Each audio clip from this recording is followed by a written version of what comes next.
Biochemistry की slide share हो रही है आप लोगों के साथ?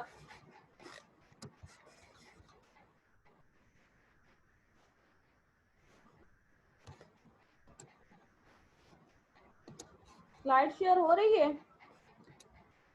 फवाद,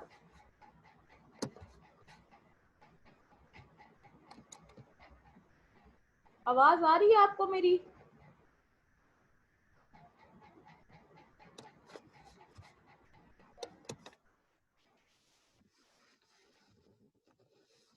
मेरी आवाज आ रही है आपको?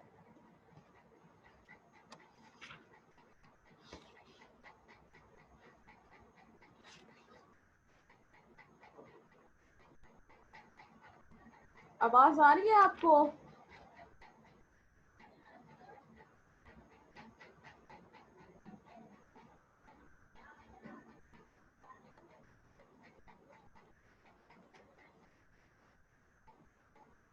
फवाद और साथ में जो है दूसरे, आपको आवाज आ रही है मेरी? आवाज आ रही है? जी आवाज आ रही है? आप ये बताएं मुझे, ये स्लाइड जो पीछे मैंने शेयर की ये नजर आ रही है? स्लाइड नजर आ रही है?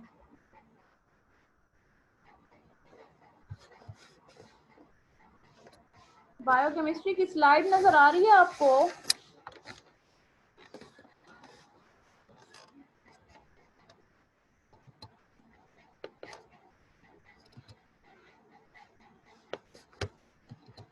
ठीक है, अच्छा, हमने क्या पढ़ा था? हमने जो था एसिड बेस बैलेंस के बारे में पढ़ा था। ठीक है, मैंने आपको बताया था कि एसिड्स क्या होते हैं। चैप्टर नंबर 10 हमने स्टार्ट किया हुआ है कि एसिड्स जो हैं ये होते हैं वो सब्सटेंसेस या मॉलिक्यूल होते हैं जो कि आपको जो है सोल्यूशन के अंदर क्या होते हैं, हाइड्रोजन आयन देंगे। ठीक है, एक्वा सोल्यूशन के अंदर जो है हाइड्रोजन आयन देंगे। ऐसे कंपाउंड को हम या मॉलिक्यूल को हम एसिड्स कहते हैं या एसिडिक इन नेचर होते हैं। फिर मैंने आपको एग्जांपल्स दी कि किस तरह के HCl जो है वाटर के साथ रिएक्ट करता है, एक्वस फॉर्म में कन्वर्ट हो जाता है हाइड्रोजन आयन और क्लोराइड आयन के अंदर। तो जब भी कोई कंपाउंड हाइड्रोजन आयन रिलीज करेगा हम कहेंगे कि ये एसिडिक इन नेचर है। ठीक है, और जितने भी हमारे पास एसिड होते हैं ये क्या होते हैं, सोर टेस्ट उनका होता है, खट्टा सा टेस्ट होता है इनका। और एसिड का वर्ड किससे डिराइव हुआ है? ग्रीक वर्ड से डिराइव हुआ है जिसको एसिडस कहा जाता है। उसके बाद जो था बेसिस के बारे में मैंने आपको बताया कि वो मॉलिक्यूल या वो सब्सटेंसेस जो कि हाइड्रोक्सिल आपको जो है आयन देंगे एक्वस सॉल्यूशन के अंदर, उनको हम क्या कहते हैं? बेस कहते हैं। ठीक है, पोटेशियम हाइड्रोक्साइड जिस तरह वाटर के अंदर डिजॉल्व होता है और हाइड्रोक्सिल आयन वहां से रिलीज होगा तो ये बेसिक कंपाउंड है। ये कल वाला आपको रिवाइज करके दे रही हूँ। ठीक है, फिर मैंने आपको कहा था कि एसिडोसिस क्या होता है। हमें कॉन्सेप्ट क्लियर तो हो गया कि एसिड जो होते हैं जब सोल्यूशन में हाइड्रोजन आयन रिलीज तो होंगे तो वो कंपाउंड जो है एसिडिक इन नेचर होगा। अगर वो हाइड्रोक्सिल आयन देगा तो हम कहेंगे कि बेसिक इन नेचर है। तो एसिडोसिस क्या होता है? कि एसिडोसिस जो है इसमें हमारे पास नॉर्मल जो ब्लड पीएच रेंज है, उससे पहले हम ये देख लेते हैं कि आपकी बॉडी में जो है ब्लड पीएच रेंज जो है वो 7.35 to 7.44 है। ठीक है, ब्लड पीएच। एसिडोसिस में क्या होता है कि आपकी जो पीएच है वो नॉर्मल से कम हो जाती है, डिक्रीज हो जाती है। तो उसको हम, उस टर्मिनोलॉजी को हम क्या कहते हैं? एसिडोसिस कहते हैं। इट मीन्स कि एक्सेसिव हाइड्रोजन आयन जब आपकी बॉडी के अंदर ऐड होना स्टार्ट हो जाते हैं, जब ऐड होना स्टार्ट हो जाते हैं तो उसकी वजह से बॉडी फ्लूइड के अंदर आपकी पीएच जो है वो एसिडिक की तरफ चली जाती है, डिक्रीज हो जाती है फ्रॉम 7 पॉइंट, डिक्रीजेस फ्रॉम 7.35 जो आपके पास जो है नॉर्मल ब्लड की पीएच है उससे डिक्रीज होती है, एसिडिक की तरफ जाती है। तो उस टर्मिनोलॉजी को हम क्या कहते हैं? एसिडोसिस कहते हैं। ठीक है, और एल्कलोसिस क्या होती है कि इसमें ब्लड पीएच जो है when more than blood pH when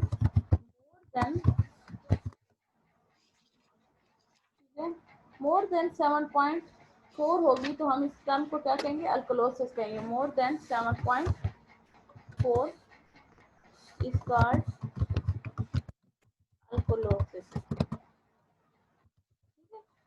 term को हम क्या कहेंगे? अल्कोलोसिस। जब 7.4 7.4 से ऊपर हो जाएगी तो अल्कलोसिस, और जब कम हो जाएगी तो एसिडोसिस, यानी कि जब हाइड्रोजन आयन बॉडी फ्लूइड के अंदर ऐड होंगे तो एसिडिक की तरफ जाएगी। जब हाइड्रोजन आयन की बॉडी फ्लूइड के अंदर कंसंट्रेशन कम होगी तो तब हम उस टर्मिनोलॉजी को कहेंगे अल्कलोसिस। ठीक है, पीएच जो है हमेशा मेंटेन रहनी चाहिए, कांस्टेंट रहनी चाहिए। ठीक है, 7.4 होनी चाहिए या 7.34 होनी चाहिए। अगर उससे कम या ज्यादा होगी तो ये आपके लिए हेल्थ के लिए लीथल भी हो सकता है और इवन आपकी डेथ भी हो सकती है। ठीक है, तो हमेशा आपकी जो है बॉडी की पीएच क्या होनी चाहिए, वो जो है मेंटेन रहनी चाहिए। अब पीएच को मेंटेन कौन करता है? ठीक है, पीएच को मेंटेन करने के लिए हमारे पास डिफरेंट फैक्टर्स होते हैं जो कि आपकी ब्लड की पीएच को मेंटेन करते हैं। उसमें हमारे पास डिफरेंट बफर सिस्टम्स भी आ जाते हैं। तो रेगुलेशन ऑफ प्लाज्मा पीएच, पहले हेडिंग दे देते हैं, रेगुलेशन ऑफ प्लाज्मा पीएच। ठीक है, अब प्लाज्मा की पीएच को मेंटेन करना है तो उसके लिए क्या होगा? There are three important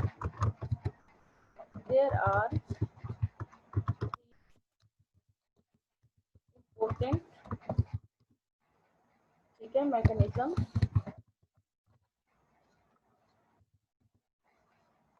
which can contribute to the regulation of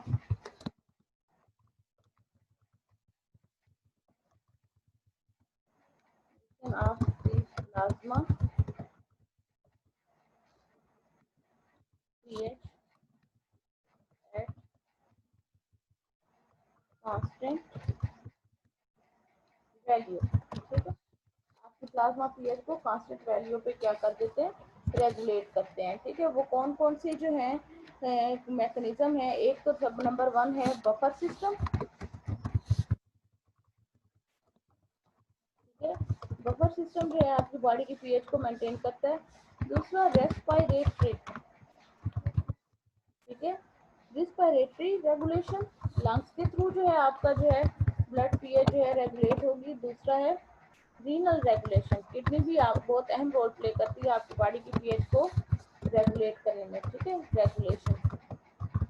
तो ये हमारे पास 3 मैकेनिज्म है जिसके थ्रू जो है आपकी बॉडी की पीएच जो है वो क्या होती है? मेंटेन होती है। नंबर 2 और नंबर 3। ठीक हो गया, यहाँ तक समझ आ गई है।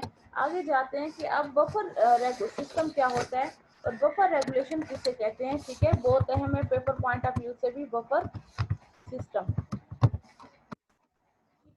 बफर सिस्टम जो है, buffer solution is the solution. ठीक है, अब हम इसकी पहले डेफिनेशन देख लेते हैं कि बफर सोल्यूशंस क्या होते हैं। कि buffer solutions are the solution, ठीक है, वो सोल्यूशन होते हैं जो कि आपकी पीएच की चेंज में रेजिस्टेंस को जो है वो क्या करते हैं? पीएच की चेंज में जो है रेजिस्टेंस प्रोड्यूस करते हैं। जब भी कोई एसिड है या बेस है आपकी बफर सिस्टम के अंदर, अब आपकी जो है बॉडी के अंदर जब ऐड हो रहा है, एसिड है, बेस है, तो क्या होता है? बफर सिस्टम क्या करता है कि ये वो सोल्यूशन होते हैं कि आपकी पीएच की चेंज में रुकावट बनते हैं, यानी कि आपकी ब्लड की पीएच को चेंज नहीं होने देते, उसको प्रोटेक्ट करते हैं एक तरीके से। तो वो सिस्टम क्या कहलाता है? बफर सिस्टम कहता है। और ऐसे सोल्यूशन क्या कहलाते हैं? बफर सोल्यूशंस कहलाते हैं, जो कि आपकी बॉडी की पीएच को मेंटेन करते हैं। ठीक है, तो बफर सिस्टम क्या है? बफर सोल्यूशंस, ठीक है, बफर सोल्यूशन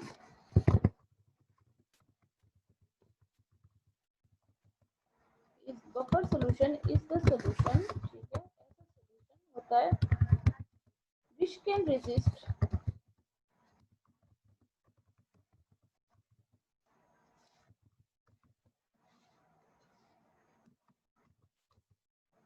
pH change, ठीक है, upon the addition of acid और बेस। ठीक है, एसिड और बेस आपकी बॉडी के अंदर अगर upon the addition of acid और बेस, ठीक है, मैम आपकी बॉडी के अंदर एसिड ऐड हो रहा है या बेस ऐड हो रहा है तो उससे जो है ये क्या करते हैं? आपकी बॉडी की पीएच को क्या करते हैं? मेंटेन करते हैं, उसको चेंज नहीं होने देते। ऐसे सोल्यूशन को हम बफर सोल्यूशंस कहते हैं। जी पूछें, आप क्या पूछ रहे हैं?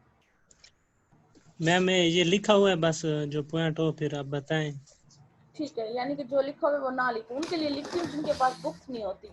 ठीक है, अच्छा, बफर सोल्यूशन क्या करते हैं आपकी, एक तो बॉडी की पीएच को मेंटेन करते हैं, एसिड बेस बैलेंस आपको मेंटेन करते हैं। उसके अलावा क्या है, in human body we have buffers. हमारे पास कौन कौन से बफर्स आ जाते हैं, एक बाइकार्बोनेट बफर आ जाता है, ब्लड बफर्स आ जाते हैं, फास्फेट बफर आ जाते हैं और एचपी बफर आ जाते हैं।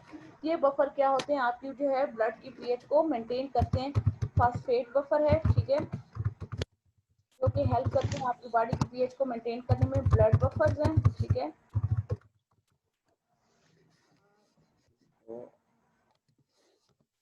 ब्लड बफर्स हैं, ठीक है, बाइकार्बोनेट बफर्स हैं और एचबी बफर, ये आपने याद रखना है, ठीक है। एचबी बफर, ये सारे आपने याद रखने हैं, एचबी बफर्स। ये हमारे पास बफर सिस्टम के अंदर कुछ कंपोनेंट आ गए हैं, phosphate, blood buffer, bicarbonate buffer और एचबी बफर, जो कि आपकी बॉडी की पीएच को क्या करते हैं, मेंटेन करते हैं, ठीक है। अब बफरिंग एक्शन अगर अगेंस्ट हम कार्बन डाइऑक्साइड देखेंगे, किस तरह आपकी कार्बन डाइऑक्साइड का लेवल जो है आपकी बॉडी के अंदर मेंटेन रहता है। अब क्या होता है, कार्बन डाइऑक्साइड क्या होती है, जब आप ऑक्सीजन इनहेल करते हो, ठीक है, ऑक्सीजन आपकी बॉडी की रिक्वायरमेंट है। एचबी के साथ क्या होती है, हेमोग्लोबिन के साथ वो बॉन्ड बनाती है और आपकी पूरी बॉडी के अंदर डिस्ट्रीब्यूट हो जाती है। आपके मेन एम क्या होता है आपके ऑक्सीजन की रिलीज का, तो वो टारगेट टिश्यूज की तरफ जाए। जब वहां पे एचबी उसको जो है क्या कर देता है, रिलीज कर देता है, तो वहां से कार्बन डाइऑक्साइड को ले लेता है। कार्बन डाइऑक्साइड को लेके दोबारा लंग से बाहर की तरफ डिफ्यूज करके उसको एक्सहेल आउट कर देता है, ठीक है। अब कार्बन डाइऑक्साइड का लेवल अगर आपकी बॉडी के अंदर इंक्रीज हो जाए तो ये एसिडोसिस की तरफ जाता है और आपकी बॉडी के लिए लीथल भी हो सकता है, ठीक है। तो किस तरह से बॉडी के अंदर जो है कार्बन डाइऑक्साइड का लेवल जो है वो मेंटेन रहता है, पहले इसकी हेडिंग दे देते हैं, buffering action against carbon dioxide, ठीक है, कार्बन डाइऑक्साइड CO लिख लेते हैं। तो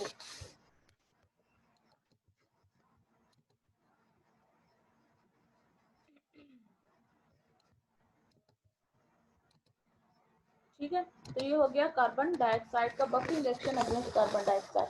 the main acid produce in the body is carbon dioxide. जो मेन एसिड बन रहा है ना आपकी बॉडी के अंदर वो क्या है, carbon dioxide. It's relation to the blood pH, ठीक है, किस तरह है कि कार्बन डाइऑक्साइड जो है आपके टिश्यूज के अंदर बनता है, ठीक है, आपके टिश्यूज के अंदर प्रोड्यूस होता है और ये फिर टिश्यू से आपके ब्लड के अंदर जो है सर्कुलेट करना स्टार्ट कर देता है और फिर वहां पर जाकर टिश्यू बाहर जब ब्लड के अंदर जाता है तो ये वाटर के साथ रिएक्ट कर लेता है। वाटर के साथ रिएक्ट करके क्या बनाएगा, कार्बोनिक एसिड बनाता है। कार्बन डाइऑक्साइड रिएक्ट करता है किसके साथ, वाटर के साथ, ब्लड स्ट्रीम के अंदर, और ये क्या बना लेता है, कार्बोनिक एसिड बना लेता है H2CO3। इसको हम कार्बोनिक एसिड कहते हैं।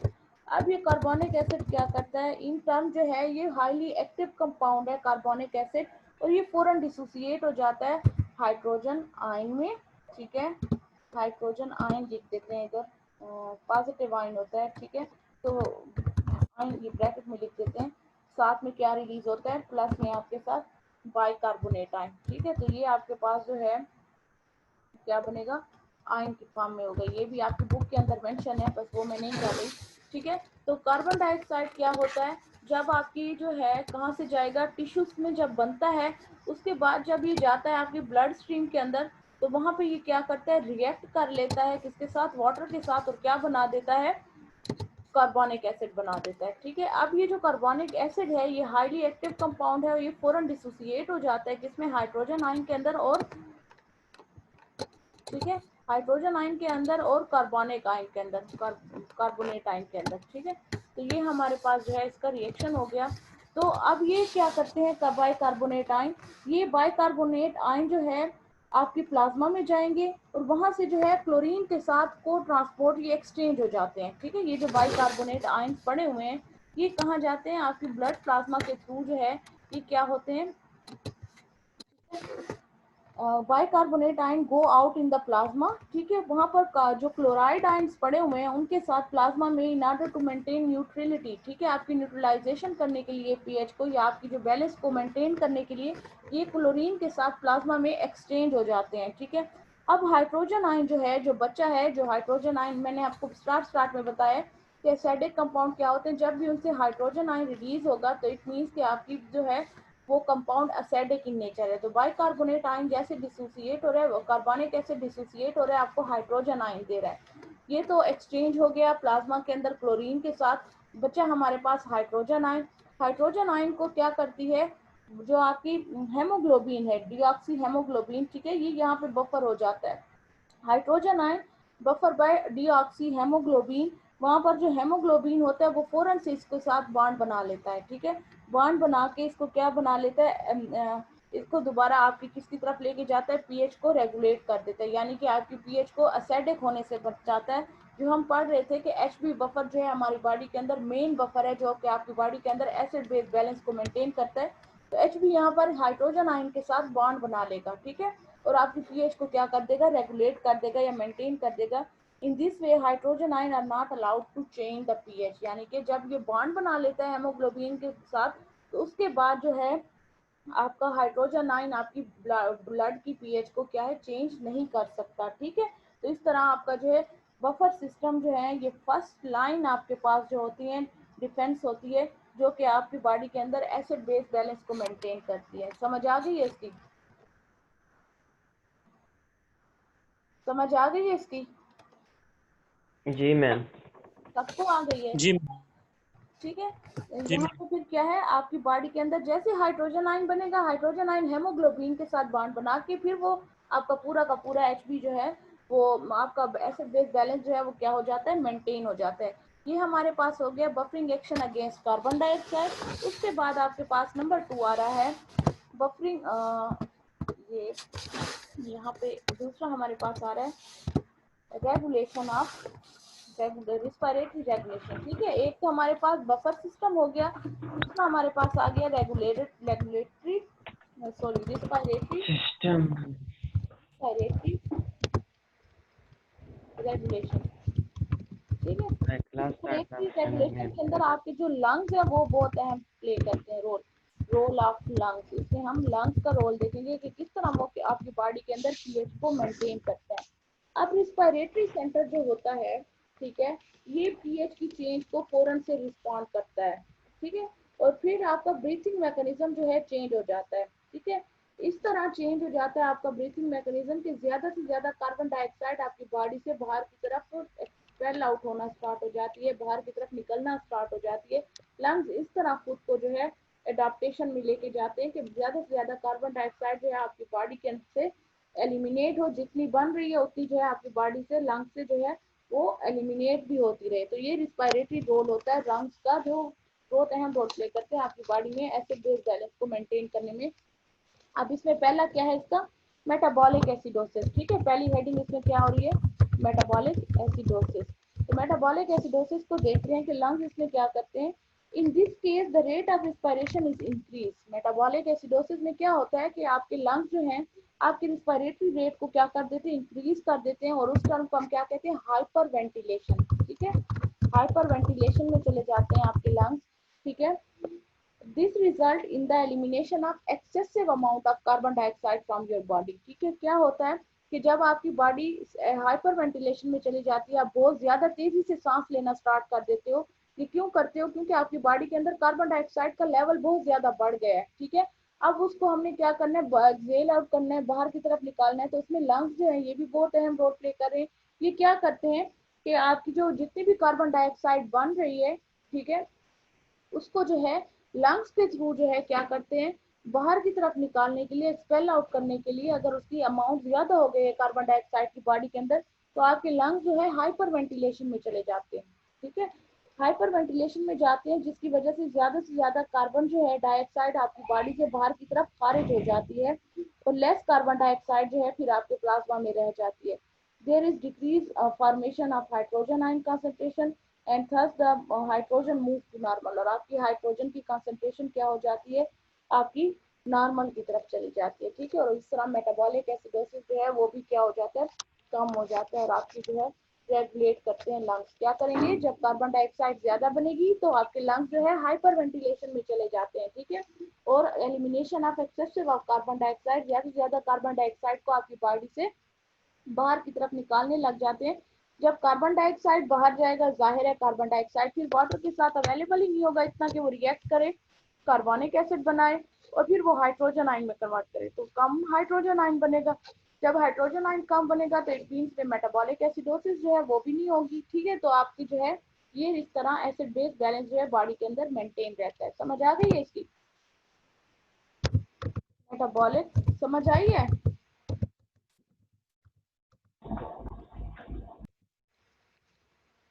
समझ आई है? जी जी। ठीक है, ना आए तो फौरन बताया करें, ठीक है, मैं दोबारा रिपीट करा दूंगी। Metabolic alkalosis, sorry metabolic alkalosis क्या है? ठीक है, अल्कलोसिस इसमें जो है हम क्या पढ़ेंगे, मेटाबॉलिक अल्कलोसिस में क्या होता है कि ये अब अपोजिट होगा एसिडोसिस में। ठीक है, इसमें जो है आपका ब्रीथिंग रेट सुप्रेस हो जाता है, कम हो जाता है मेटाबॉलिक अल्कलोसिस में। क्यों? क्योंकि आपकी पीएच को हम चाहते हैं कि ज्यादा से ज्यादा कार्बन डाइऑक्साइड आपकी बॉडी के अंदर रहे, आपकी, ताकि ज्यादा से ज्यादा हाइड्रोजन आयन बने और आपकी पीएच जो है वो नॉर्मल की तरफ जाए, क्योंकि अल्कलोसिस में क्या होता है, पीएच आपकी अल्कलाइन की तरफ चली जाती है। ठीक है, तो हमने उसको दोबारा किसकी तरफ लेके आना है, नॉर्मल की तरफ लेके आना है। तो उसके लिए हमारी बॉडी के अंदर कार्बन डाइऑक्साइड की मिकदार ज्यादा होनी चाहिए, तो उससे जो है आपकी क्या होगी, हेयर ब्रीथिंग इज सुप्रेस्ड। इस प्रोसेस के अंदर आपका ब्रीथिंग रेट कम हो जाता है, हाइपोवेंटिलेशन में चला जाता है। विद रिजल्ट हम क्या करते हैं कि कार्बन डाइऑक्साइड हमारी बॉडी के अंदर ज्यादा से ज्यादा रिटेन रहती है, जिसकी वजह से मोर हाइड्रोजन आयन बनते हैं। तो there is a fall in the plasma pH, और जब वो पीएच आपकी कम होती है तो आपका दोबारा पीएच जो है, प्लाज्मा की पीएच नॉर्मल की तरफ जाती है। ठीक है, तो यहाँ पे मेटाबॉलिक अल्कलोसिस में क्या है कि आपकी पीएच जो है हाइपो वेंटिलेशन, आपके लंग्स जो है हाइपो वेंटिलेशन में चले जाते हैं, जिसमें आपका ब्रीथिंग रेट क्या होता है, कम हो जाता है, सुप्रेस हो जाता है। ठीक है, क्योंकि आपकी जो है यहाँ पे पीएच अल्कलाइन हो गई है। ठीक है, अल्कलाइन होने की वजह से क्या होते हैं कि आपके लंग्स जो हैं ब्रीथिंग रेट को स्लो कर देते हैं। ठीक है, स्लो कर देते हैं ताकि ज्यादा से ज्यादा कार्बन डाइऑक्साइड हमारी बॉडी से बाहर की तरफ ना निकले, वो अंदर रहेगी तो हाइड्रोजन आयन बनेगा, और जब हाइड्रोजन आयन बनेगा तो तब वो आपकी पीएच को नॉर्मल कर देगा। ठीक है, अल्कलाइन से दोबारा नॉर्मल की तरफ लेके आएगा। तो उस टर्मिनोलॉजी को हम क्या कहते हैं, यहाँ पे रेगुलेशन में क्या कर रहा है, हाइपोवेंटिलेशन या ब्रीथिंग रेट को क्या करती है, लंग्स जो है वो सुप्रेस कर देते हैं। जबकि मेटाबॉलिक एसिडोसिस में क्या होगा, जब आपकी बॉडी में कार्बन डाइऑक्साइड की कंसेंट्रेशन ज्यादा हो जाएगी और वो ज्यादा हाइड्रोजन आयन बनाने लग जाएगा, तो तब हमारी जो है लंग्स क्या करेंगे, कंपेंसेटरी मैकेनिज्म के थ्रू हाइपर वेंटिलेशन में चले जाएंगे, ज्यादा कार्बन डाइऑक्साइड निकले और ज्यादा हाइड्रोजन आयन ना बने, ताकि आपकी जो है मेन दोनों का काम क्या है कि आपकी पीएच को मेंटेन करना, 7.4 रखना।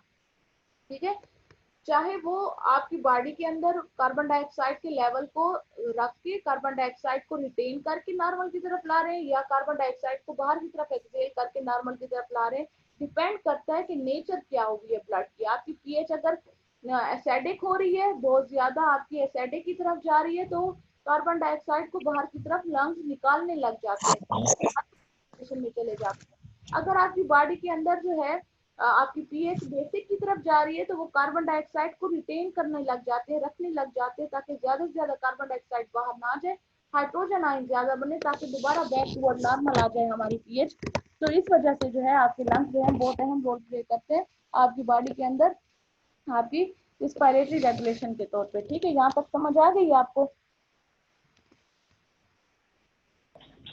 जी। आ गई है समझ? ठीक है, तो ये हमारे पास क्या था, रिस्पायरेटरी रेगुलेशन जो है रोल ऑफ लंग्स का, मेटाबॉलिक एसिडोसिस और मेटाबॉलिक अल्कलोसिस। दूसरा हमारे पास आ रहा है रोल ऑफ, ठीक है, role of kidney.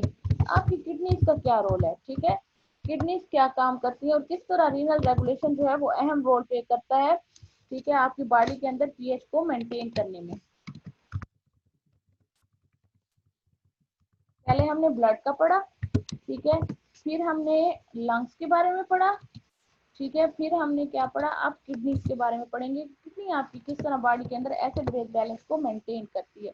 Kidney play important role in the regulation of acid base balance. ठीक है, ये रेगुलेट करती है pH change of the blood in the following ways. किस तरह होगा कि या तो रीअब्जॉर्प्शन जो है आपकी, आप बाइकार्बोनेट आयन को उसको क्या कर देगी, इंक्रीज कर देगी, नंबर 1।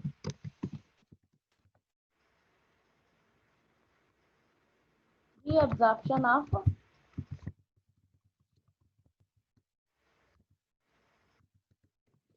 बाइकार्बोनेट, ठीक है, आयन, ये आपकी बुक में लिखा हुआ है, ठीक है, मैं बस ऐसे ही आपको इसके लिए। अब रीअब्जॉर्प्शन ऑफ बाइकार्बोनेट आयन, ठीक है, हमने क्या कहा पहले पढ़ा कि कार्बन डाइऑक्साइड वाटर के साथ मिलकर कार्बोनिक एसिड बनाता है और वो जो है कार्बोनिक बाइकार्बोनेट आयन, ठीक है, और हाइड्रोजन आयन में कन्वर्ट हो जाता है। अब किडनीज क्या करती है इन बाइकार्बोनेट आयन का, एक तो मैंने आपको बताया कि प्लाज्मा के अंदर जो है क्लोरीन के साथ एक्सचेंज आउट हो जाता है, ठीक है।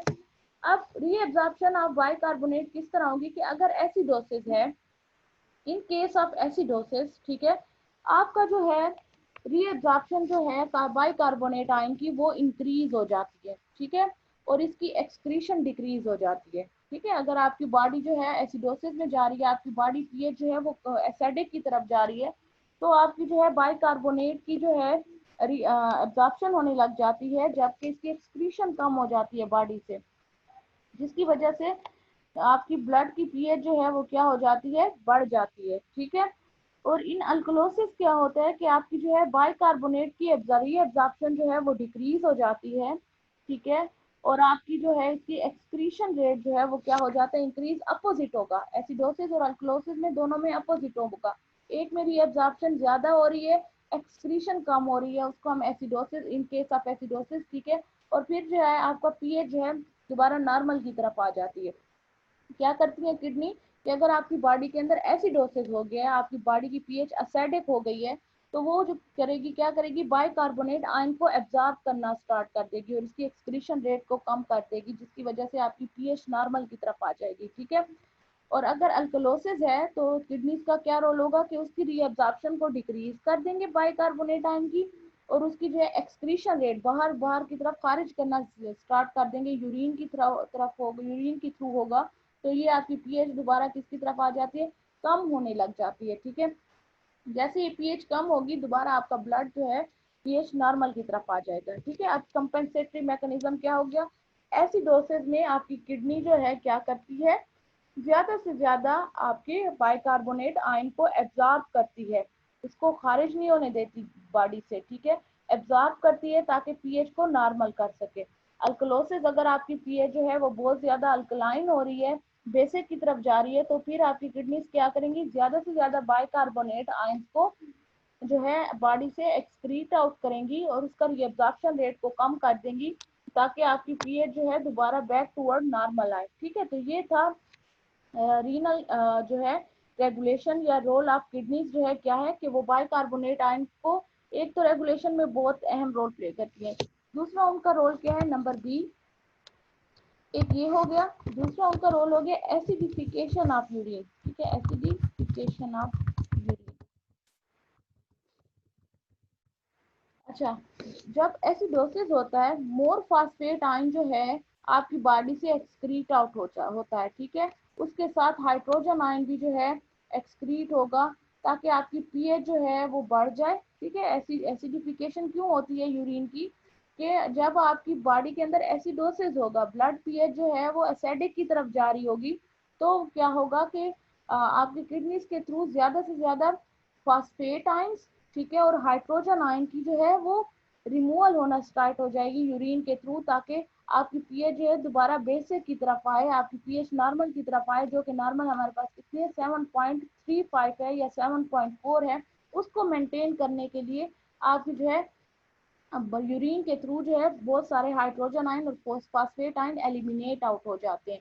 और अल्कलोसिस में क्या होगा कि अगर आपकी पीएच बेसिक हो गई है, तो इनकी दोबारा रीअब्जॉर्प्शन होना स्टार्ट हो जाएगी, फास्फेट आयन की और हाइड्रोजन आयन की, ताकि आपकी पीएच जो है बैक टूवर्ड नॉर्मल आए, ठीक है। ये मैकेनिज्म आपने याद रखने होंगे, ठीक है। समझ आ गई है इसकी। एसिडिफिकेशन ऑफ यूरिन कब होती है, जब आपकी ब्लड की पीएच एसिडिक हो जाती है, उसको दोबारा नॉर्मल की तरफ लाने के लिए आपकी बॉडी के अंदर जो वो कंपाउंड या वो आयन जो आपकी पीएच को मजीद एसिडिक कर रहे हैं, उनको जो है यूरिन के थ्रू किडनी बाहर की तरफ एक्सपेल कर देती है, ताकि वो ना होंगे, ना आपकी पीएच एसिडिक होगी और आपकी पीएच बैक टुवर्ड नॉर्मल आने लग जाती है, ठीक है। इसको हम कहते हैं एसिडिफिकेशन ऑफ यूरिन।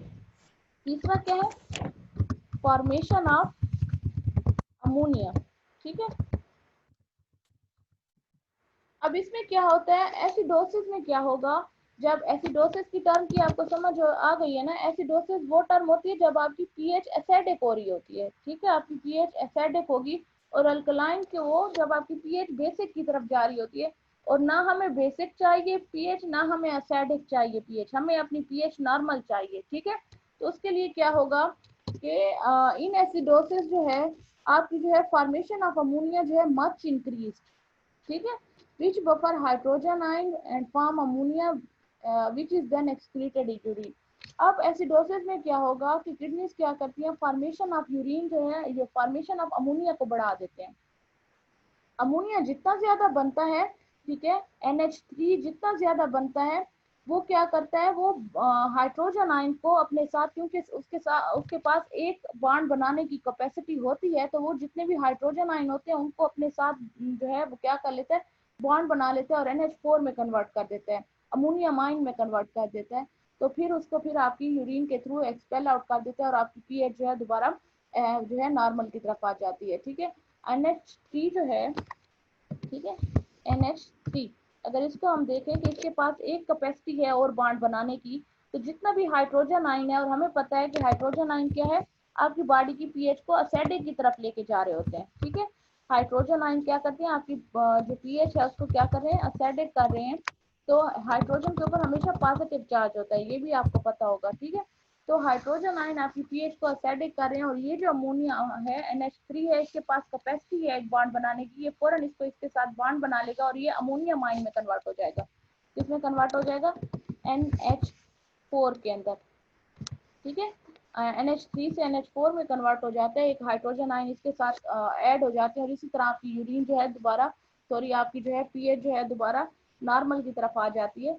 तो ये एक फिनोमिना है। दूसरा अल्कलोसिस में क्या होगा, ठीक है, अल्कलोसिस में अब क्या हो रहा है कि आपकी जो है बॉडी की पीएच जो है वो बेसिक की तरफ जा रही है, तो अमोनिया की जो है फॉर्मेशन डिक्रीज हो जाएगी। जब अमोनिया नहीं बनेगा तो हाइड्रोजन आयन ज्यादा आपकी बॉडी के अंदर रहेंगे, तो वो दोबारा आपकी पीएच को दोबारा नॉर्मल की तरफ लेके आएंगे। तो ये वाइस वर्सा होता है, इनका जो है मैकेनिज्म होगा कि किस तरह जो है आपकी किडनी अहम रोल प्ले करते हैं आपकी बॉडी के अंदर पीएच को मेंटेन करने में।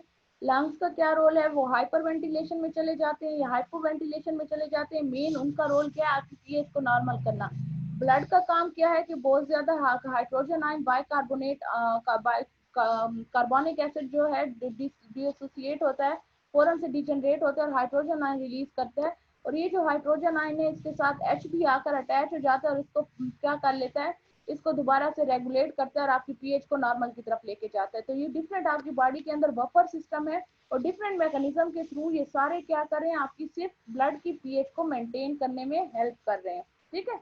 या आपकी रीअब्जॉर्प्शन ऑफ बाइकार्बोनेट आयन होगी, या आपकी यूरिन को एसिडिफाई कर देंगे, या आपकी जो है बॉडी के अंदर अमोनिया की मिकदार ज्यादा हो जाएगी या कम हो जाएगी, डिपेंड करेगा कि आपकी पीएच एसिडिक की तरफ जा रही है या बेसिक की तरफ जा रही है।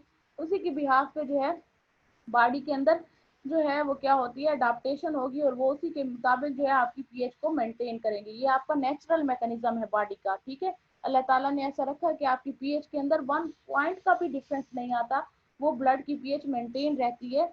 अगर थोड़ा सा भी डिफरेंस आ जाए, मैंने आपको उस दिन भी बताया कि थोड़ा सा भी चेंज आ जाए आपकी डेथ भी हो सकती है। तो ये एसिड बेस बैलेंस जो है ये मेंटेन होता रहता है, लंग्स के थ्रू भी होता रहता है, किडनीज के थ्रू भी होता रहता है, ब्लड के थ्रू भी होता रहता है। और आपकी बॉडी जो है पीएच वो वही 7.4 ब्लड की पीएच रहती है या 7.35 ही रहती है, ठीक है। काफी है आज इतना,